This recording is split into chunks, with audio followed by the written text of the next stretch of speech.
Hello, welcome back to my channel. അപ്പോൾ ഇന്നത്തെ നമ്മുടെ വീഡിയോ ഒരു 4 മണി പലഹാരത്തിന്റെയാണ്. വെറും 5 മിനിറ്റ് കൊണ്ട് തന്നെ തയ്യാറാക്കി എടുക്കാൻ പറ്റിയ നല്ല ക്രിസ്പി ആയിട്ടുള്ള ഒരു ഈവനിംഗ് സ്നാക്ക് ആണിത്. സ്കൂൾ വിട്ട് വരുമ്പോൾ കുട്ടികൾക്കൊക്കെ വളരെ ഈസി ആയിട്ട് തയ്യാറാക്കി എടുക്കുക. എല്ലാ വീട്ടിലുള്ള കുറഞ്ഞ ചേരുവകൾ മാത്രം മതി ട്ടോ തയ്യാറാക്കി എടുക്കാൻ. മാത്രമല്ല നല്ല ഹെൽത്തി ആയിട്ടുള്ള ഒരു ഈവനിംഗ് സ്നാക്കും കൂടെയാണ്. അപ്പോൾ നമുക്ക് ഇത് എങ്ങനെയാണ് തയ്യാറാക്കുന്നതെന്ന് കണ്ടു നോക്കാം. അതിനു മുമ്പായിട്ട് ചാനൽ ആദ്യമായിട്ട് കാണുന്ന കൂട്ടുകാരാണെങ്കിൽ ഒന്ന് സബ്സ്ക്രൈബ് ചെയ്തിട്ട് സപ്പോർട്ട് ചെയ്യണം ട്ടോ. വീഡിയോ ഇഷ്ടമാവുകയാണെങ്കിൽ ലൈക്ക് ചെയ്യാനും നിങ്ങളുടെ അഭിപ്രായം കമന്റ് ആയിട്ട് അറിയിക്കാനൊന്നും മറക്കരുത്. അപ്പോൾ ഇനി നമുക്ക് റെസിപ്പി കണ്ടു നോക്കാം. അപ്പോൾ ഇതിന് വേണ്ടിയിട്ട് ഞാൻ ഇവിടെ ഒരു ബൗൾ എടുത്ത് വെച്ചിട്ടുണ്ട്. ഇനി അതിലേക്ക് ഒരു 1/2 കപ്പ് അളവിൽ കടലപ്പൊടി ചേർത്ത് കൊടുക്കുന്നുണ്ട്. ഇതിൻ്റെ കൂടെ തന്നെ മൈദപ്പൊടിയും കൂടെ ചേർത്ത് കൊടുക്കുന്നുണ്ട്. അപ്പോൾ കടലപ്പൊടി എടുത്ത അതേ അളവിലാണ് മൈദപ്പൊടിയും ചേർത്ത് കൊടുക്കുന്നത്. അതിന് പകരം നിങ്ങൾക്ക് ഗോതമ്പ് പൊടി വെച്ചിട്ടും ഇത് തയ്യാറാക്കി എടുക്കാം. മൈദപ്പൊടി ചേർത്ത് കൊടുക്കുമ്പോഴേക്കും ഒന്നുകൂടെ ടേസ്റ്റ് ഉണ്ടാവുക.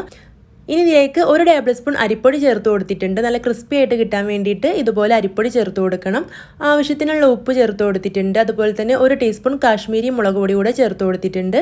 നോർമൽ മുളക് പൊടിയാണെങ്കിൽ 1/2 ടീസ്പൂൺ ചേർത്ത് കൊടുത്താൽ മതി കേട്ടോ. എന്നിട്ട് ഇവയെല്ലാം കൂടെ നല്ലപോലെ മിക്സ് ചെയ്തെടുക്കണം. അപ്പോൾ ഇതിലേക്ക് വെള്ളം ഒഴിച്ച് മിക്സ് ചെയ്യുന്നതിന് മുമ്പായിട്ട് ഇതുപോലെ നല്ലപോലെ ഒന്ന് മിക്സ് ചെയ്യണം കേട്ടോ. അപ്പോഴാണ് മുളക് പൊടിയൊക്കെ നന്നായിട്ട് മിക്സ് ആയിട്ട് കിട്ടുക.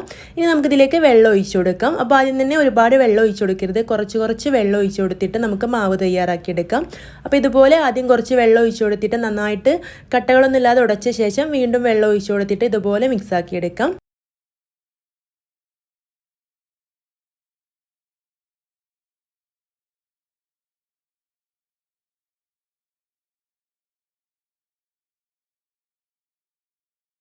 അപ്പോൾ നമ്മൾ പഴംപൊരിയുടെ മാവ് അതുപോലെ ബജി മാവൊക്കെ തയ്യാറാക്കിയെടുക്കുന്ന ആ ഒരു പരുവത്തിലാണ് നമ്മുടെ മാവ് വേണ്ടത്. അപ്പോൾ ഞാനിവിടെ മാവ് റെഡിയാക്കി എടുത്തിട്ടുണ്ട്.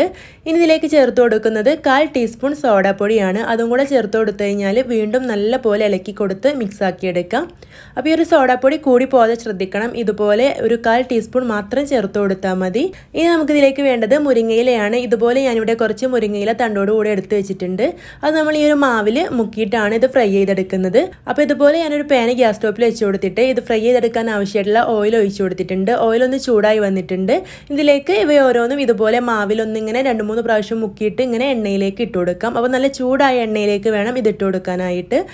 എന്നിട്ട് നമ്മൾ സാധാരണ പഴംപൊരിയൊക്കെ ഫ്രൈ ചെയ്തെടുക്കുന്ന പോലെ തന്നെ തിരിച്ചും മറിച്ചൊക്കെ ഇട്ടിട്ട് ഇതൊന്ന് ഫ്രൈ ചെയ്തെടുക്കാം. വളരെ എളുപ്പത്തിൽ തയ്യാറാക്കിയെടുക്കാൻ പറ്റിയ നല്ല ക്രിസ്പി ആയിട്ടുള്ളൊരു പലഹാരമാണ് കേട്ടോ അത്. അപ്പോൾ ഹൈ ഫ്ലെയിമിൽ വെച്ചിട്ട് തന്നെ തിരിച്ചും മറിച്ചൊക്കെ ഇട്ട് കൊടുത്തിട്ട് വളരെ ഈസി ആയിട്ട് ഫ്രൈ ചെയ്തെടുക്കാൻ പറ്റും. അപ്പോൾ ഇവിടെ ഒരു ബാച്ച് റെഡി ആയിട്ടുണ്ട്. ഞാനിത് എണ്ണയിൽ നിന്ന് കോരി മാറ്റുന്നുണ്ട്. ബാക്കിയുള്ളതും ഇതുപോലെ തന്നെ തയ്യാറാക്കിയെടുക്കാം. അപ്പോൾ ഞാനിവിടെ മുഴുവനായിട്ടും ഇതുപോലെ തയ്യാറാക്കിയെടുത്തിട്ടുണ്ട്. അപ്പോൾ കട്ടൻ ചായയുടെ കൂടെയൊക്കെ നല്ല ടേസ്റ്റി ആയിട്ട് കഴിക്കാൻ പറ്റിയ നല്ല ക്രിസ്പി ആയിട്ടുള്ളൊരു ഈവനിംഗ് സ്നാക്കാണിത്. എല്ലാവരും ഒരു തവണയെങ്കിലും തയ്യാറാക്കി നോക്കാൻ മറക്കരുത്. ഇത് ഉണ്ടാക്കി നോക്കിയിട്ട് നിങ്ങളുടെ അഭിപ്രായം കമൻ്റ് ആയിട്ട് അറിയിക്കാനും കൂടെ മറക്കരുത് കേട്ടോ.